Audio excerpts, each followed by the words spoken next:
ഇന്ത്യയുടെ വിദേശകാര്യമന്ത്രി എസ് ജയശങ്കർ പറഞ്ഞൊരു വാചകമുണ്ട്. അതെപ്പോഴും കോട്ട് ചെയ്യാവുന്ന ഒരു കാര്യമാണ്. കഴിഞ്ഞ ദിവസം പറഞ്ഞതാണ്. We need partners, not preachers. എന്താണത് സാഹചര്യം? ഇന്ത്യ ഒരു യുദ്ധ സമാനമായ സാഹചര്യത്തിലൂടെ കടന്നു പോകുന്നു. ഇപ്പോൾ നമുക്ക് ആവശ്യം അന്താരാഷ്ട്ര സമൂഹത്തിൻ്റെ പൂർണ്ണ പിന്തുണയാണ്. കാരണം ഇന്ത്യയുടെ ഭാഗത്താണ് ന്യായം, പാകിസ്ഥാൻ്റെ ഭാഗത്താണ് അനീതി. അങ്ങനെയെങ്കിൽ അന്താരാഷ്ട്ര സമൂഹവുമായി നിരന്തരമായ 100-ൽ-പരം രാജ്യങ്ങളുമായി കഴിഞ്ഞ 10-12 ദിവസത്തിനുള്ളിൽ ഇന്ത്യ നയതന്ത്രപരമായ സംസാരം നടത്തി. മിക്കതും ടെലിഫോണിക് കോൺവെർസേഷനാണ്. വിദേശകാര്യ മന്ത്രാലയം തന്നെയാണ് അതിന് ചുക്കാൻ പിടിച്ചത്. ജയശങ്കറിന് അത് പറയാനുള്ള അവകാശമുണ്ടല്ലോ. അദ്ദേഹം തന്നെയാണ് മിക്ക വിദേശ രാജ്യങ്ങളുടെ പ്രധാനപ്പെട്ട മിക്ക രാജ്യങ്ങളുടെയും വിദേശകാര്യ മന്ത്രിമാരുമായി സംസാരിച്ചു. ഏറ്റവും പവർഫുള്ളായ എല്ലാ രാജ്യങ്ങളുടെയും വിദേശകാര്യ മന്ത്രാലയവുമായി സംസാരിച്ചു, അല്ലെങ്കിൽ രാഷ്ട്രതലവന്മാരുമായി നേരിട്ട് സംസാരിച്ചു. അതിന് പുറമെയാണ് നമ്മുടെ സൗത്ത് ബ്ലോക്ക് നിരന്തരമായ നയതന്ത്ര നീക്കങ്ങളുടെ ശ്രദ്ധാകേന്ദ്രമായിരുന്നു. സൗത്ത് ബ്ലോക്കിലാണ് വിദേശകാര്യ മന്ത്രാലയം. അപ്പോൾ ഇതെല്ലാം കഴിഞ്ഞതിന് ശേഷം ഇന്ത്യക്ക് കിട്ടുന്ന ഒരു റെസ്പോൺസ് എന്താണ്? ആ റെസ്പോൺസിൻ്റെ ഒറ്റ പേരാണ് ഐക്യദാർഢ്യം. അപ്പം ഐക്യദാർഢ്യം എന്ന വാക്കിന് വലിയ അർത്ഥങ്ങളൊന്നുമില്ല. ഓക്കെ, നിങ്ങൾ ആക്രമണ വിധേയമായി ഞങ്ങളുടെ പിന്തുണ എന്ന് പറഞ്ഞാൽ ഞങ്ങൾ പ്രാർത്ഥനയിൽ ഓർത്തുകൊള്ളാം എന്നതിൽ കവിഞ്ഞ അർത്ഥതലങ്ങൾ ഒന്നും തന്നെ അതിനില്ല. അതായത് അവർ ചെറുവിരൽ അനക്കും എന്ന ഒരു സൂചനയില്ല. അതുകൊണ്ടാണ് യൂറോപ്യൻ സമൂഹത്തിലെ പല രാജ്യങ്ങളുമായും സംസാരിച്ചതിന് ശേഷം കഴിഞ്ഞ ദിവസം ജയശങ്കർ പറഞ്ഞത്, what we are expecting is partners, not preachers. നിങ്ങൾ അങ്ങനെ ചെയ്യണം, നിങ്ങൾ ഇങ്ങനെ ചെയ്യണം, നിങ്ങൾ സ്ഥിതിഗതികൾ ശാന്തമായി കൈകാര്യം ചെയ്യണം. ഉപദേശങ്ങളല്ല നമുക്ക് വേണ്ടത്, നിർദ്ദേശങ്ങളല്ല വേണ്ടത്, ഐഡിയാസ് അല്ല നമുക്ക് വേണ്ടത്. നമുക്ക് വ്യക്തമായ ഐഡിയ ഉണ്ട്. എന്താണ് ചെയ്യേണ്ടതെന്ന് ഇന്ത്യയുടെ രാഷ്ട്രീയ നേതൃത്വത്തിനും സൈനിക നേതൃത്വത്തിനും അറിയാം.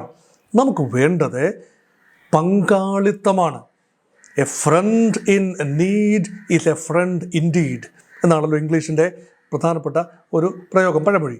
അതുകൊണ്ട് ആകെ ഒരു രാജ്യം മാത്രമാണ് എന്തു വന്നാലും ഞങ്ങൾ നിങ്ങളെ സഹായിക്കും എന്ന് പരസ്യമായി പറഞ്ഞിട്ടുള്ളത്. അത് മറ്റാരുമല്ല, Vladimir Putin. Russian president Vladimir Putin പറഞ്ഞു കഴിഞ്ഞു, വി വിൽ സപ്പോർട്ട് യു. അപ്പം അതിന് നമ്മൾ സംശയം വലുതായിട്ട് കൊടുക്കേണ്ട കാര്യമില്ല. കാരണം മുൻകാലങ്ങളിലും ഒരു യുദ്ധം ഉണ്ടായപ്പോൾ നമുക്ക് സഹായം ലഭിച്ചിട്ടുള്ളത്, നേരിട്ട് സഹായം ലഭിച്ചിട്ടുള്ളത് റഷ്യയിൽ നിന്നും മാത്രമാണ്. മറ്റ് രാജ്യങ്ങളെല്ലാം സഹായിക്കാം, അല്ലെങ്കിൽ ഓർത്തുകൊള്ളാം, നിങ്ങൾക്ക് ധാർമ്മിക പിന്തുണ എന്നൊക്കെ പറഞ്ഞ് കയ്യും കഴുകി വരമ്പത്ത് കയറി നിൽക്കുക എന്നതല്ലാതെ യാതൊരു രീതിയിലും നേരിട്ട് കളത്തിലിറങ്ങാൻ സഹായിച്ചിട്ടില്ല. അതുകൊണ്ട് 71-ലെ ബംഗ്ലാദേശ് യുദ്ധം വിജയിച്ചു വരാൻ ഇന്ത്യക്ക് തുണയായ അതേ റഷ്യ തന്നെയാണ് ഇപ്പോൾ ഒരിക്കൽ കൂടെ പറഞ്ഞിരിക്കുന്നു, we will support you, we are with you. Full support എന്ന വാക്കാണ് പുടിൻ ഉപയോഗിച്ചിരിക്കുന്നത്. പുടിനും നരേന്ദ്രമോദിയും തമ്മിൽ കഴിഞ്ഞ ദിവസം ഒരു ടെലിഫോണിക് കോൺവെർസേഷൻ ഉണ്ടായി. വളരെ സാമാന്യം ദീർഘമായ ഒരു ടെലിഫോൺ സംസാരമുണ്ടായി. നരേന്ദ്രമോദി പുടിനെ ഇന്ത്യയിലേക്ക് വിളിച്ചിരിക്കുകയാണ്. 23-ാമത്തെ annual Russia India annual summit. അത് വളരെ ഭംഗിയായി നടക്കുന്നൊരു കാര്യമാണ്. എല്ലാ വർഷവും റഷ്യ ഇന്ത്യ ഉച്ചകോടി നടക്കാറുണ്ട്, ഒന്നുകിൽ മോസ്കോയിൽ അല്ലെങ്കിൽ ഇന്ത്യയിൽ. ഇപ്രാവശ്യം ഡൽഹിയിൽ വെച്ചാണ് നടക്കേണ്ടത്. അതിന് വ്ളാഡിമിർ പുടിനെ ക്ഷണിക്കാനായി ഇന്ത്യ വിളിച്ചതാണ്. അപ്പോഴാണ് പുടിൻ പൂർണ്ണ പിന്തുണ പറയുന്നത്. പുടിൻ വരും. പുടിൻ എല്ലാ രാജ്യത്തും പോകാറില്ലെന്ന് ഓർക്കണം. കാരണം പുടിനെതിരെ അന്താരാഷ്ട്ര സമൂഹത്തിൻ്റെ ഒരു വിലക്കുണ്ട്. ചില രാജ്യങ്ങൾക്ക് അറസ്റ്റ് വാറൻറ്റ് പുറപ്പെടുവിച്ചിട്ടുണ്ട്. അപ്പോൾ അദ്ദേഹം അറസ്റ്റ് ചെയ്യപ്പെടുമെന്നൊക്കെ ഉള്ളത് പലരുടെയും വ്യാമോഹം മാത്രമാണ്. അങ്ങനെ പുടിനെ പോലെ ഒരാളെ ഏതെങ്കിലും രാജ്യത്ത് സന്ദർശനം നടത്തുമ്പോൾ അവിടെ ചെന്ന് അറസ്റ്റ് ചെയ്യാനാകുമോ? അങ്ങനെ ഒരു രാജ്യത്ത് പുടിൻ പ്രവേശിക്കുമോ? ഇല്ലല്ലോ. അപ്പോൾ വളരെ കുറച്ച് രാജ്യങ്ങളിൽ മാത്രമേ വ്ളാഡിമിർ പുടിൻ സന്ദർശനം നടത്താറുള്ളൂ. അത് അടുത്ത സന്ദർശനം ഇന്ത്യയിലേക്കാണ് എന്നത് വ്യക്തമായ ഒരു സൂചനയായി കാണാം. മാത്രമല്ല, മോദി അടുത്ത ആഴ്ച മോസ്കോ സന്ദർശിക്കേണ്ടതാണ്.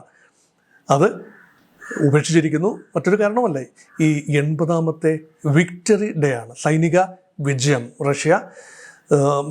സൈനിക വിജയം ജർമ്മനിയുടെയും ഇറ്റലിയുടെയും ജപ്പാൻ്റെയും ഒക്കെ മേൽ 1945-ൽ സൈനിക വിജയം, 2-ാം ലോക മഹായുദ്ധം അവസാനിച്ച് സൈനിക വിജയം നേടിയ ഓർമ്മ പുതുക്കുന്ന 80ാം വാർഷികം. 1945 കഴിഞ്ഞിട്ട് ഇപ്പോൾ 80 വർഷം പൂർത്തിയായിരിക്കുന്നു. അപ്പോൾ ആ ഒരു ചടങ്ങിൽ ഇന്ത്യൻ പ്രധാനമന്ത്രിയുടെ സാന്നിധ്യം ഉണ്ടാവില്ല. അതും കഴിഞ്ഞ ആഴ്ച തന്നെ അത് പറഞ്ഞതാണ്, ആ എക്സ്ക്യൂസ് പറഞ്ഞതാണ് നരേന്ദ്രമോദി. എന്നുള്ള കാരണം ഇന്ത്യ ഒരു വാർ ഫുട്ടിങ്ങിൽ നിൽക്കുകയാണ്. അപ്പോൾ ഇന്ത്യയുടെ പ്രൈം മിനിസ്റ്റർ ഇന്ത്യക്കുള്ളിൽ തന്നെ ഉണ്ടാകണം എന്ന ഒരു ചിന്ത, ഒരു പക്ഷേ അത് കറക്റ്റ് ചിന്തയാണ്, അത് റഷ്യക്ക് മനസ്സിലാകുന്ന ഒരു ചിന്തയുമാണ്. അപ്പം അതുകൊണ്ട് റഷ്യ വലിയ തോതിൽ ഇന്ത്യയെ സഹായിക്കും. പക്ഷേ എങ്ങനെയൊക്കെയാണ് സഹായം, അതും കൂടെ നോക്കിക്കൊണ്ട് അതും കൂടെ പരിശോധിച്ചെങ്കിൽ മാത്രമേ വീഡിയോ പൂർണ്ണമാകൂ. നമുക്കറിയാമല്ലോ, റഷ്യയുടെ ആയുധങ്ങളാണ് നമ്മളിപ്പോഴും ഉപയോഗിക്കുന്നതിൽ സിംഹഭാഗവും റഷ്യൻ നിർമ്മിത ആയുധങ്ങളോ റഷ്യൻ എയർക്രാഫ്റ്റുകളൊക്കെയാണ്. നമ്മളിപ്പോൾ ഡൈവേഴ്സിഫൈ ചെയ്തു, എയർക്രാഫ്റ്റുകളൊക്കെ നമ്മൾ പല രാജ്യങ്ങളിൽ നിന്നെല്ലാം വാങ്ങുന്നുണ്ട്, ശരിയാണ്. പക്ഷേ ഇപ്പോഴും പഴയ MiG-29 എന്ന് പറയുന്നത് ഇന്ത്യയുടെ പോർമുനയായി കുന്തമുനയായി നിൽക്കുന്നു. അതുമാത്രമല്ല സുഖോയ് MKI-30 അതും റഷ്യ ബന്ധമുള്ള കാര്യമാണ്. ബ്രഹ്മോസ് മിസൈൽ ബ്രഹ്മപുത്ര നദിയുടെയും മോസ്കോ റിവറിൻ്റെയും സംയോജനം എന്ന നിലയിൽ സംയുക്തമായി ഇന്ത്യ വികസിപ്പിച്ചെടുക്കുന്ന, റഷ്യയും ഇന്ത്യയും വികസിപ്പിച്ചെടുക്കുന്ന ഇതാണ്.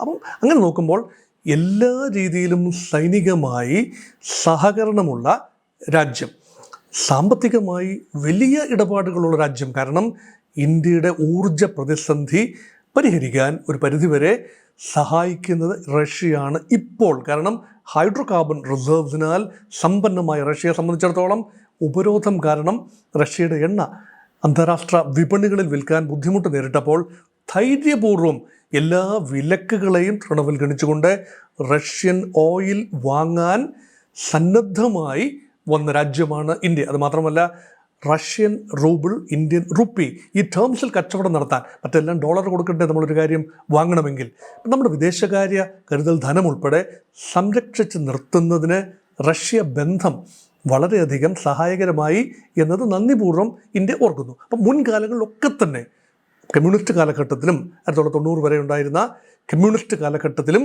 അതിനുശേഷവും റഷ്യയുമായുള്ള ഇന്ത്യയുടെ ബന്ധത്തിന് ഉലച്ചിൽ തട്ടിയില്ല. അത് നിലനിർത്തിക്കൊണ്ട് തന്നെ അമേരിക്കയുമായി മെച്ചപ്പെട്ട ബന്ധം സ്ഥാപിക്കുന്ന ഇന്ത്യയെ നമ്മൾ കണ്ടു. ഇപ്പോൾ നമ്മുടെ വലിയ പ്രതീക്ഷ അമേരിക്ക നമ്മുടെ സഹായത്തിനെത്തും. ഇപ്പോൾ എല്ലാ കണ്ണുകളും ട്രംപിലേക്കാണല്ലോ. പക്ഷെ ഞാൻ വീണ്ടും പറയുന്നു, ട്രംപ് കച്ചവടക്കാരനാണ്. ട്രംപ് സഹായിക്കുന്നുവെങ്കിൽ അതിന് പിന്നിൽ മറ്റു ചില കച്ചവട ഉദ്ദേശങ്ങൾ കൂടി ഉണ്ടാവും. എക്കാലത്തും അമേരിക്ക ഒരു കച്ചവട രാജ്യം തന്നെയാണ്. അമേരിക്ക ആർക്കും പുണ്യം ചെയ്യാൻ വേണ്ടി ഉണ്ടായ രാജ്യമൊന്നുമല്ല, കച്ചവടം തന്നെയാണ്. മെയ്ക്ക് അമേരിക്ക ഗ്രേറ്റ് അഗെയിൻ എന്ന് ട്രംപ് ഉളുപ്പില്ലാതെയൊക്കെ പറയുന്നു എന്നേ ഉള്ളൂ. അത് സത്യം പറയുന്നു, അദ്ദേഹം ഓണസ്റ്റായി പറയുന്നു, അതാണ് അമേരിക്കയുടെ ഉദ്ദേശം. മുൻ പ്രസിഡന്റുമാർ പലരും അങ്ങനെ പറഞ്ഞിട്ടില്ല. നമ്മൾ ലോക സമാധാനത്തിന് വേണ്ടി നിൽക്കുന്നു, ലോകത്തിൻ്റെ സന്ധാരണത്തിന് വേണ്ടി നിൽക്കുന്നു എന്നൊക്കെ പുറമേ പറയുമ്പോഴും അമേരിക്കയുടെ ഉള്ളിൽ അമേരിക്കയുടെ വികസനം, താല്പര്യം മാത്രമാണ് എല്ലാ നേതൃത്വത്തിൻ്റെയും ആഗ്രഹം. റഷ്യ അങ്ങനെയല്ല. റഷ്യ മുണ്ട് മുറുക്കി ഉടുത്ത് പോലും ഇന്ത്യയെ ശീതയുദ്ധ സമയത്ത് സഹായിച്ച ഒരു പാരമ്പര്യമുണ്ട്. ഇന്ത്യ നല്ല മിടുക്കിലെ ഐക്യരാഷ്ട്ര ഇന്ത്യ നമുക്ക് ഒരു ചേരിചേരാ നയം എന്ന രൂപത്തിൽ ആ ചേരിയിലും ചേരാതെ ഈ ചേരിയിലും ചേരാതെ അമേരിക്കയോടും റഷ്യയോടും തുല്യ അകലം പാലിച്ചുകൊണ്ട്, എന്നാൽ റഷ്യയുമായി കൂടുതൽ സൗഹൃദം പുലർത്തിക്കൊണ്ട് ഒരു പ്രത്യേക നയമാണ്. അതാണല്ലോ നോൺ അലൈൻമെൻറ്റ്. ഇന്നതിന് വലിയ പ്രസക്തിയൊന്നുമില്ല. ഔപചാരികമായി ഇങ്ങനൊരു കട തുറന്നു വെച്ചിട്ടുണ്ട്, നോൺ അലൈൻ മൂവ്മെൻറ്റ് എന്ന ഒരു കട തുറന്നു വെച്ചിട്ടുണ്ട് എന്ന് മാത്രമേ ഉള്ളൂ. യാതൊരു പ്രസക്തിയുമില്ലാത്ത ഒരു മൂവ്മെൻറ്റായി അത് മാറി. പക്ഷേ റഷ്യ ബന്ധം അഭംഗുരം തുടരുന്ന കാഴ്ചയാണ്. ഈ യുദ്ധത്തിലും യഥാർത്ഥത്തിൽ നമുക്ക് എന്തെങ്കിലും സഹായം ലഭിക്കണമെങ്കിൽ റഷ്യയിൽ നിന്ന് സൈനിക സഹായം മാത്രമല്ല, നയതന്ത്ര തലത്തിലും വലിയ ഒരു സാധ്യത റഷ്യയുടെ സഹായത്തിനുണ്ട്. അത് മറ്റൊന്നുമല്ല, അമേരിക്കയുടെ ഒരു ഗ്ലോബൽ ഡോമിനൻസിനെ, പ്രത്യേകിച്ച് ട്രേഡ് വാറൊക്കെ വന്നപ്പോൾ അതിനെയൊക്കെ ഒന്ന് തടയണമെങ്കിൽ ചൈനയും റഷ്യയും ഇന്ത്യയും ഒക്കെ ഒന്നിച്ച് നിന്നാലേ പറ്റൂ എന്ന ഒരു ബോധം അത് റഷ്യക്കുണ്ട്, ഇന്ത്യക്കുമുണ്ട്. പക്ഷെ ചൈനയുമായുള്ള പരമ്പരാഗതമായ റൈവലറി ഒരു വലിയ കല്ലുകടിയാണ്. അതൊരു ആഭ്യന്തര വൈരുദ്ധ്യമാണ്.